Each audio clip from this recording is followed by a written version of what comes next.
స్వయంగా కేటీఆర్ లేదా ఇవాళ హరీష్ రావు ఒక్క పార్లమెంట్ సీట్ అయినా పోటీ చేసి గెలిస్తే ఏమైనా నమ్మకం ఏర్పడుతుంది. కానీ ఇవాళ టీఆర్ఎస్ పరిస్థితి ఇది ఈ రాష్ట్రంలో ఇది ముగిసిన అధ్యాయం. ఇది గత చరిత్ర ఇవాళ బీఆర్ఎస్ పార్టీది.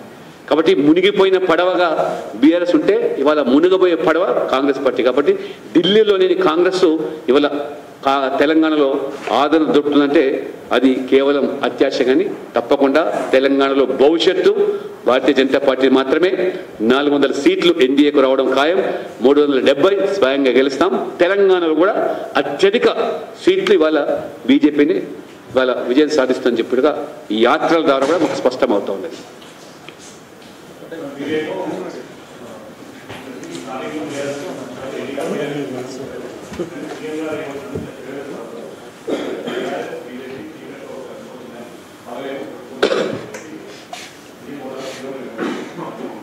ఇవాళ నేను చాలా స్పష్టంగా చెప్తున్నాము.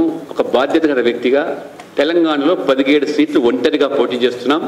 ఇవాళ టీఆర్ఎస్ అడ్రస్ గల్లంత అయిపోయింది. ఇవాళ పోటీ చేసే నాదుడు లేడు ఆ పార్టీలో. ఇవాళ వాళ్ళకి సిట్టింగ్ ఎంపీలు ఎన్ని? 9 మందిలో చూపించండి. ఒకరన్నా పోటీ చేస్తానికి ఏమన్నా సమాయత్తం అవుతున్నా, సంసిద్ధ వ్యక్తం చేస్తారా? అనేక మంది ఇవాళ మీరు చెప్తున్నాను ఇవాళ ఆ ఎంపీలు మా వైపు చూస్తున్నారు,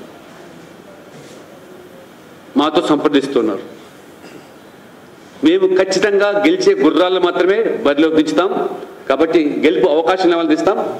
ఇవాళ కాంగ్రెస్ పార్టీ పరిస్థితి కుర్చీలో పడ్డ ఇలక మాదిరిగా మారింది. ఇంకా రేవంత్ రెడ్డి పరిస్థితి రేపు రాబో రోజుల్లో మరి ఇంకా దారుణంగా. ఇవాళ ఒక మంత్రి ఆవేదన వ్యక్తం చేస్తున్నట్టే రేపు ఆ పరిస్థితి తెలంగాణలో రాదనే దానికి ఏమాత్రం కూడా మరి అనుమానాలు ఉండాల్సిన అవసరం లేదు.